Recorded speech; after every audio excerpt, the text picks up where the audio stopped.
Há quase 3.000 anos, um grande profeta veio da região deserta e montanhosa de Gileade. O seu nome era Elias, um homem que havia dedicado a sua vida a Deus. E agora Deus estava enviando-o para o rei de Israel. Naqueles dias, o rei Acabe reinava sobre Israel, e a rainha Jezebel reinava sobre Acabe. Foi ela que construiu altares para a adoração de Baal, deus pagão. E porque o povo adorava ídolos, uma fome cairia sobre a terra.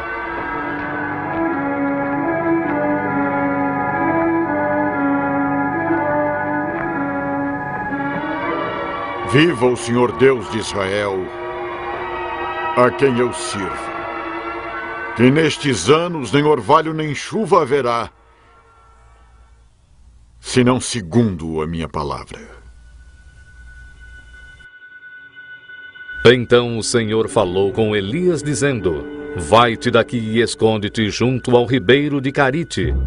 Tu beberás do ribeiro, e eu tenho ordenado aos corvos que ali te sustentem. E assim, obedecendo ao Senhor, Elias deixou rapidamente o palácio.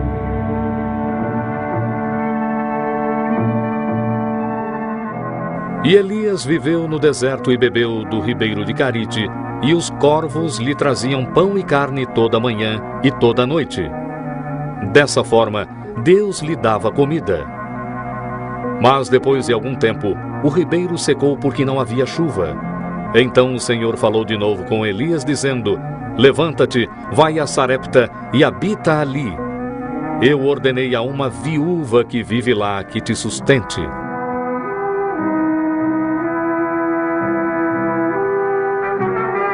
Quando Elias chegou ao portão da cidade, ele viu uma viúva e seu filho apanhando lenha, e ele o saudou. Peço-lhe, traga-me um pouco de água para beber. E também um bocado de pão. Viva o Senhor seu Deus, que quase nada tenho. Tudo que tenho é um punhado de farinha e um pouco de azeite. Eu estou apanhando alguns gravetos para preparar algo para mim e para o meu filho. Quando a comida acabar, certamente morreremos de fome.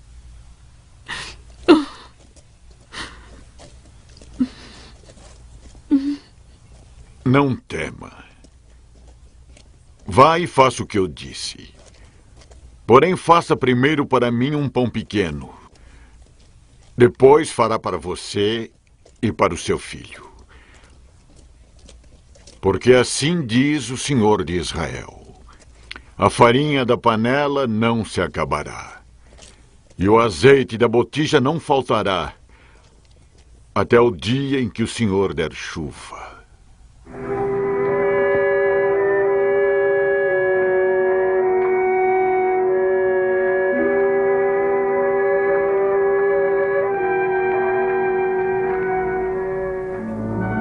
Obediente, a viúva fez o que Elias mandou, e ela, o seu filho e o profeta comeram por muitos dias.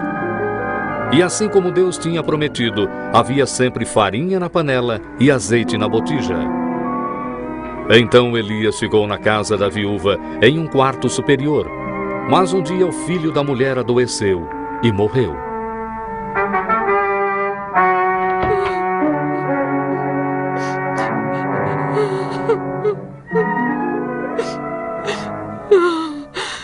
Deixe-me em paz, homem de Deus. Você veio para me lembrar dos meus pecados e matar o meu filho. Dê-me o seu filho.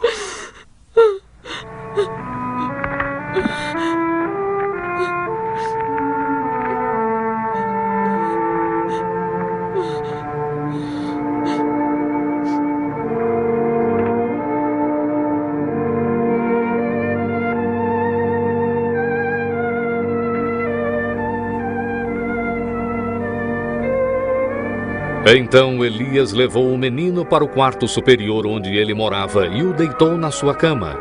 E quando eles ficaram sozinhos, ele orou ao Senhor. Ó Senhor, meu Deus, Faze este menino viver de novo.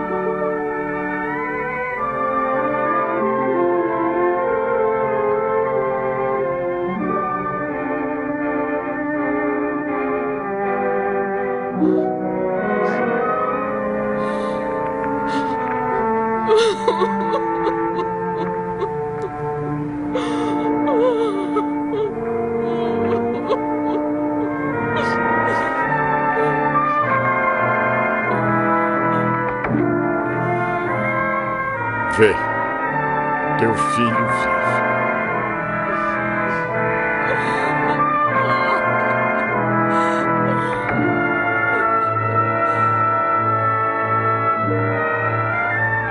Um dia, Elias enviou um mensageiro ao rei Acabe para avisá-lo que queria falar com ele.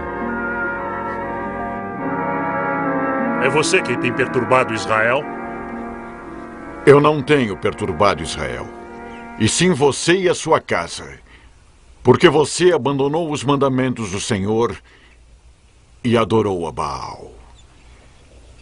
Envie homens para juntar todo Israel no Monte Carmelo, e também os 450 profetas de Baal, e os 400 profetas de Azera, que comem da mesa de Jezebel.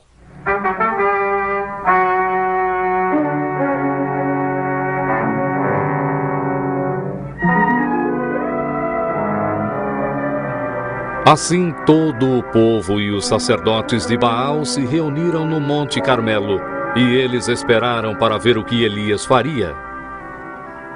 Até quando se dividirão entre dois pensamentos? Se o Senhor é Deus, sigam-no.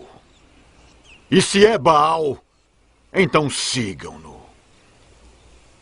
Deem-nos 2 bezerros, e que os profetas de Baal escolham para si um dos bezerros e o dividam em pedaços e o ponham sobre a lenha.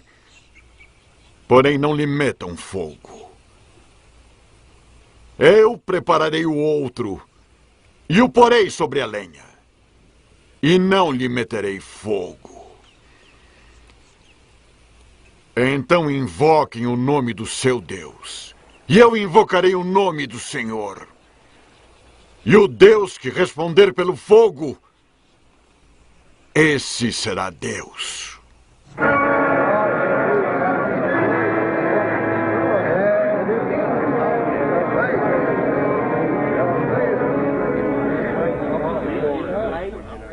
Primeiro, os sacerdotes de Baal ofereceram um sacrifício no seu altar, e eles invocaram o nome de Baal desde a manhã até ao meio-dia, mas não houve nenhum tipo de resposta, nenhum fogo se manifestou no altar.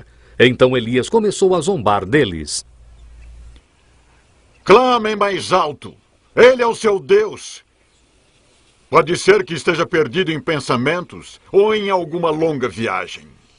Ou talvez ele esteja dormindo e tenha que ser despertado. Os sacerdotes de Baal clamaram mais alto e continuaram até tarde, mas ainda assim não houve resposta. Então Elias consertou o altar do Senhor que havia sido destruído. Ele pegou 12 pedras, uma para cada uma das tribos de Israel, e reconstruiu o altar. Ele abriu uma vala em sua volta, arranjou a lenha e dividiu o outro bezerro e o pôs sobre a lenha. Encham cântaros de água e derramem sobre o sacrifício e sobre a lenha.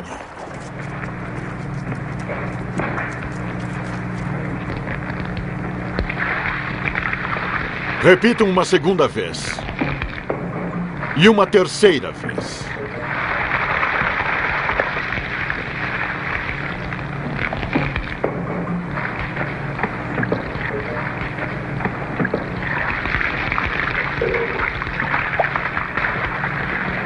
Ó Senhor Deus de Abraão, de Isaque e de Israel, manifesta-te hoje que tu és Deus em Israel, e que eu sou teu servo, e que conforme a tua palavra fiz todas estas coisas.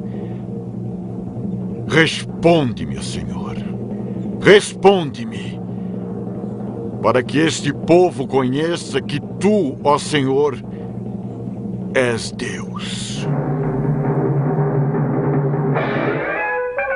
Então caiu fogo do Senhor e consumiu a oferenda, a lenha, as pedras e o pó, e ainda lambeu a água que estava na vala. E então o povo acreditou no Senhor.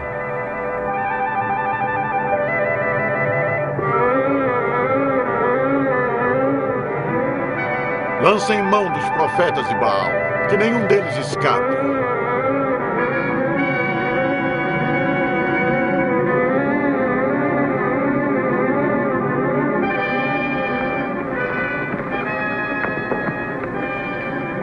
Volte para o seu palácio, rei Acabe, pois logo haverá chuva abundante.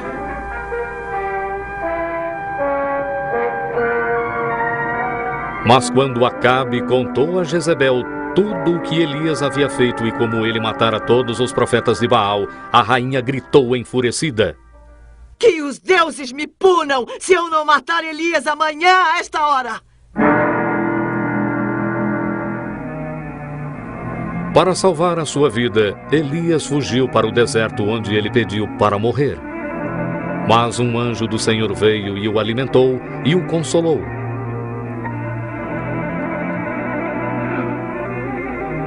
Por fim, Elias chegou ao Monte Sinai, onde Deus havia falado com Moisés centenas de anos antes. Enquanto Elias sentava em uma caverna no monte, um vento forte varreu o topo da montanha, mas o Senhor não estava no vento.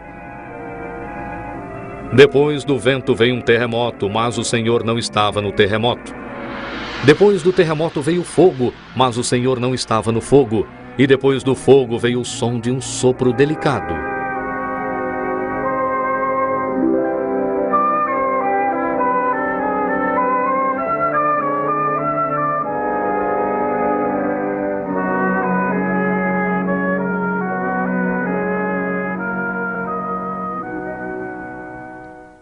Que fazes aqui, Elias?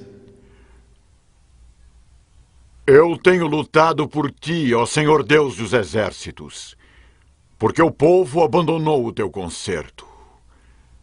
Eles derrubaram os teus altares e mataram os teus profetas. Agora eu sou o único que sobrou. E eles estão tentando tirar a minha vida. Então Deus garantiu a Elias que ele estava enganado, que ainda havia 7.000 em Israel que não tinham se curvado a Baal. Ele também mostrou a Elias que o seu trabalho continuaria. Elias logo ungiria um outro profeta que continuaria o seu trabalho.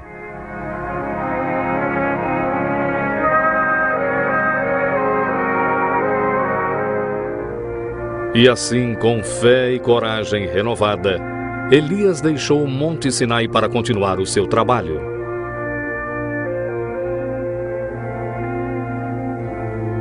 Mais tarde, quando Elias passou por um campo onde um jovem estava lavrando, de nome Eliseu, ele pôs a sua capa sobre Eliseu para mostrar que Deus o havia escolhido para ser o próximo grande profeta de Israel.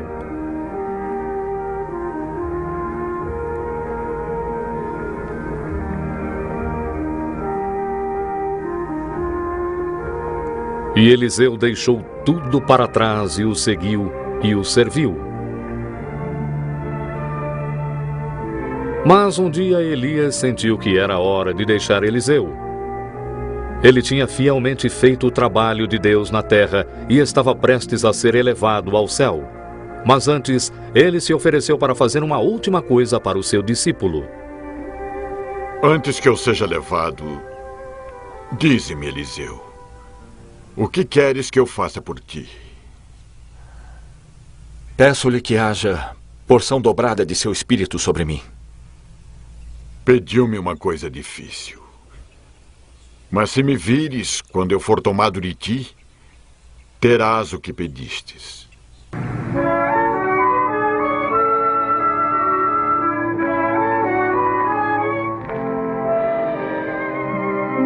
Eliseu viu um carro de fogo e cavalos de fogo que ficaram entre ele e Elias.